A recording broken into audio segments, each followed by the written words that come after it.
Across the boundless grasslands of the Paleolithic world, early humans wandered beneath endless skies, following the herds that sustained them. Life was movement, a rhythm of hunger, fire, and fear. Yet on distant horizons, shapes rose that never shifted: mountains. Towering, silent, eternal, their peaks pierced clouds, their shadows stretched for miles. To these first people, they were beyond understanding, not beasts to hunt, nor shelters to claim. For the first time, humankind felt small before something vast, both terrifying and achingly beautiful dot at the foot of those vast, unmoving giants. The first camps were born. Fires flickered against the cold stone, their glow trembling beneath towering cliffs. Here, life began to pulse with the rhythm of the mountain. They watched streams pour from its heart, storms gather around its crown, echoes answer their shouts. What once inspired fear slowly became a living presence, powerful yet familiar. Around the fire, elders spoke of the mountain's moods, thunder as its anger, soft snow as its forgiveness. Each dawn and dusk carried stories upward, where myth and memory intertwined, and reverence quietly began to replace fear. Then came the night the earth itself seemed to breathe fire. A distant mountain roared, and molten rivers poured from its heart, painting the sky in crimson light. The tribe huddled below, terrified yet entranced, watching smoke spiral like spirits into the stars. Amid the thunder and flame, an elder's trembling voice broke the silence. Who lives up there? It was not fear that followed, but wonder. In that moment, humanity looked beyond the physical world for the first time. The mountain ceased to be stone. It became alive, a dwelling place for something greater than man. That night, as embers crackled beneath the stars, the elder's tale took root. The mountain, he said, was a bridge between realms, where ancestors gazed down, where spirits ascended, where unseen gods rested in silence. The story spread from fire to fire, tribe to tribe. Soon, cave walls bore its image, peaks crowned with stars and smoke. Humanity had found its first sacred place, not crafted by tools or walls, but shaped by awe, memory, and the imagination of survival. By the dawn of a new generation, the mountain was no longer just terrain. It was a teacher. Hunters placed stones in offering before the hunt. Mothers whispered prayers to its distant peak. Each gesture carried a quiet reverence. The climb itself became a symbol, not of escape, but of awakening.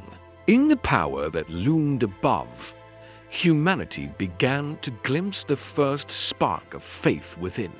As tribes grew more settled, their gaze toward the mountains turned purposeful. The peaks that once inspired awe now summoned devotion. Humans began to climb, carrying offerings of food, stone, and bone to the highlands where air met cloud.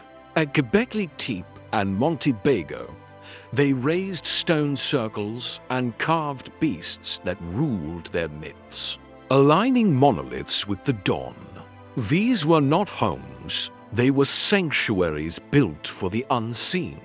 Among the cold winds and echoing cliffs, they believed the earth whispered to the heavens. For the first time, faith became action and ritual replaced mere survival. Night after night, fires burned bright against the cold wind. Tribes gathered in circles at the foot of the mountains, their voices rising with the smoke.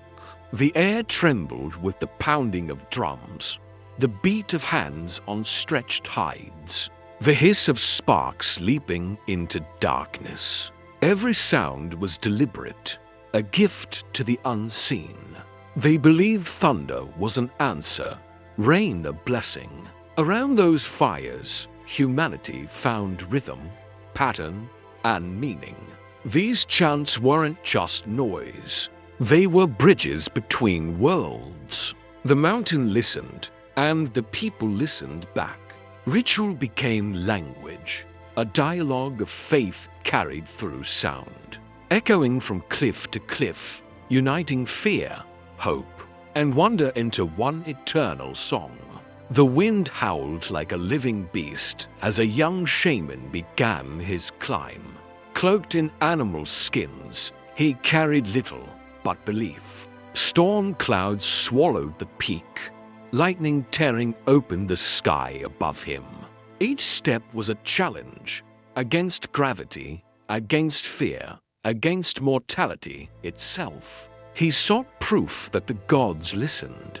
When the storm struck, he fell to his knees, surrendering to the mountain's fury. Silence followed. Then, in the roaring clouds, he claimed to see beings of fire and shadow dancing above the world. When he returned, he was changed, his voice steadier, his gaze distant. To his tribe, he was no longer a man, but a messenger between earth and the unseen. The shaman's vision did not remain his alone. His story traveled across valleys and generations, carried by wandering hunters and migrating clans. Soon, distant peoples began telling their own versions of a sacred peak that joined Earth to the heavens. In every land, the idea took root. The world mountain, the axis mundi, the pillar of creation. From the Andes to the Himalayas, carvings and chants spoke of three realms: the underworld, the living world, and the divine above. The mountain had become humanity's first shared map of existence, dot by the final days of the Stone Age. Mountains were no longer barriers but living sanctuaries. Offerings of grain, tools, and animal bones lay scattered along their slopes. Gifts to unseen guardians. Each generation climbed higher, drawn by reverence, not survival. Humanity had learned an eternal truth. Faith was carved not in walls, but in stone and sky dot as the once fertile plains turned barren. Small bands of Stone Age wanderers were forced upward, chasing the last herds that roamed the cliffs. They carried little, chipped tools, embers from their fires, and an unbreakable will to survive. The air grew thin. The cold bit into their bones. Each night was a battle against the darkness. Yet amid the cruelty of the heights, they found refuge in caves shaped by wind and time. The mountains stripped away weakness, but offered endurance in return. Every step against the frozen earth honed their spirit. Here, at the edge of the world, humanity began to forge its defining strength, resilience. Survival in the mountains demanded more than courage. It required invention. The first humans learned to strike flint against iron pyrite, breathing life into sparks that bloomed into flame. Fire became their shield, their warmth, their silent ally against the freezing wind. By its glow, they shaped stone into blades sharper than bone and hunted wild goats along perilous cliffs. Animal hides became armor, and each ember a promise against extinction. Yet around these same flames, something deeper ignited: stories. They spoke of spirits in the storm, of mountains that watched and taught. In mastering fire and stone, humanity discovered its truest power, not to conquer the world, but to adapt and endure within it. Then came the storm, a season of white that swallowed the world. Snow fell for weeks without pause, erasing the sky, the land, and the hope between them. In a lonely highland valley, a small tribe clung to life. Fires dimmed, and the cries of children faded into silence.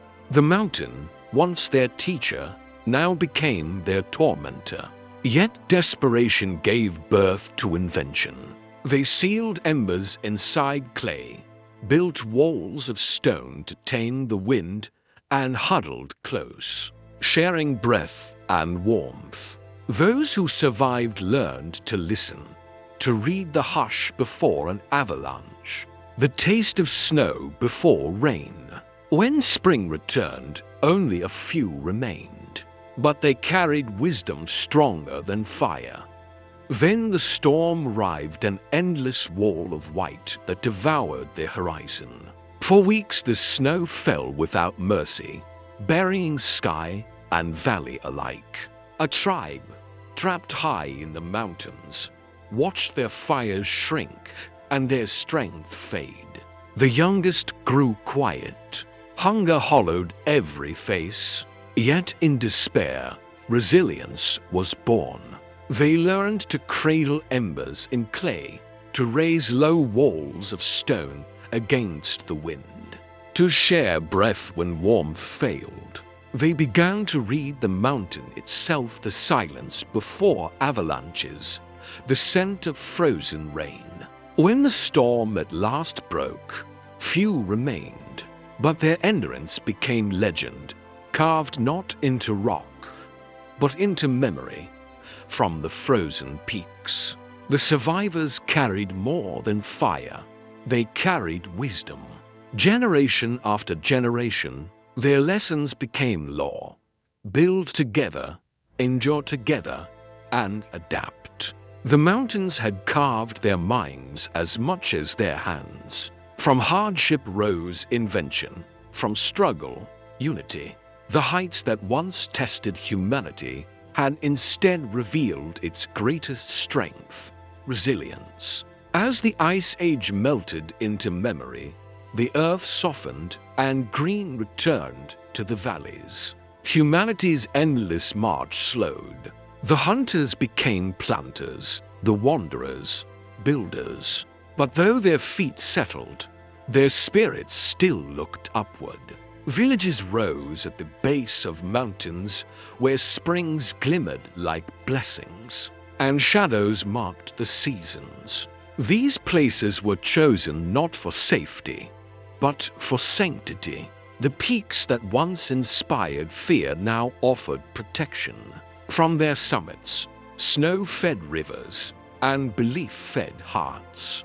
Beneath those watchful heights, humanity built its first homes, and unknowingly, the first foundations of civilization taught as humanity settled and communities flourished. Faith began to take form, not in words, but in stone. The first builders lifted altars to the sky, then shrines, and at last, temples that reached like echoes of the mountains themselves. Across the world, the design repeated: stepped pyramids in the Americas, stone circles in Europe, terrace sanctuaries in Asia. Priests watched the heavens, marking solstices and equinoxes, carving sacred geometry into the earth. When the first light of dawn crowned a temple's peak, it was seen as a message from the divine. These were not mere buildings, but prayers made permanent, architecture born from awe, and the human longing to speak once more with the sky. Farming brought stability, yet the mountains still whispered to the human soul. Across generations, people began their pilgrimages, long, grueling journeys towards sacred summits where gods were said to dwell. They carried offerings of grain, stone, and bone, each gift a promise of faith. Every step became a prayer, every climb a surrender to something greater. No longer did they ascend for survival. They climbed for meaning. The fear that once held them below had transformed into reverence. And when they reached the summit, surrounded by wind and silence, they felt creation breathe through the mountain. And through themselves, from the mountain's shadow, rose a new kind of power, not of strength, but of spirit. The lone shaman's whispers became the foundation for priesthoods that spoke for the gods. Rituals turned into grand ceremonies, filled with rhythm and law. The sacred peaks now had names, their deities, commandments. Stone halls echoed with hymns that once belonged to the wind. What began as awe had become order. The mountain no longer inspired faith alone, it governed it, becoming civilization's beating spiritual heart. From sacred mountains came humanity's grandest idea, to build upward. Pyramids, ziggurats, and cliffside temples rose like echoes of the peaks that first stirred faith. Myth became architecture, prayer became design. Each civilization carried the same yearning, to meet the heavens halfway. Humanity no longer worshipped beneath mountains, it built them. From the dawn of time to the glow of modern skylines, one instinct endures, the upward gaze. Across civilizations, mountains still command reverence. Olympus, Fuji, Kailash, Sinai, timeless symbols of power and faith. Even now, surrounded by machines and glass towers, we remain small beneath their ancient silhouettes. Satellites circle the Earth, yet none capture the silence of a summit. We count seconds, but mountains measure eternity. They remind us of our place, that while progress drives us forward, wonder still draws our eyes toward the heavens. Every civilization carved its faith upon a mountain. The Greeks gazed at Olympus, believing Zeus ruled from its clouds. Hindus turned to Kailash, Shiva's eternal throne. The Hebrews trembled at Sinai, where divine words thundered into law. In the Andes, the Inca saw living spirits guarding their world. Each peak carried a story, not of geology, but of divinity. The mountains became humanity's mirrors, reflecting our yearning to understand what lies beyond reach. They stood between fear and faith, earth and eternity, sacred reminders that the human spirit, like the summit, was always reaching upward. Thousands of years have passed, yet the pull of the mountains endures. Modern pilgrims and climbers tread the same ancient paths, following footprints carved by forgotten ancestors. Some climb to conquer, others to surrender, but all answer the same silent call. Each step upward becomes a conversation between flesh and faith, between endurance and awe. The air thins, lungs ache, yet the spirit feels weightless. At the summit, where the world falls away, they understand this was never about reaching higher. It was about returning home. In an age ruled by reason and technology, the mountains still hold their power. Drones can scan their peaks, satellites can trace their shadows, yet none can capture their soul. Artists, travelers, and dreamers continue to find meaning written in stone. The same truth whispered across ages. The mountains never changed. Only we did. What was once myth now endures as wisdom, echoing humanity's oldest reverence, wonder, and so. Humanity ends where it began, standing before the unknown. The mountain remains, eternal and unmoved, the oldest mirror of our desire to rise beyond ourselves. Through faith, art, and discovery, we keep climbing, not to flee the world, but to glimpse the meaning that has always waited above.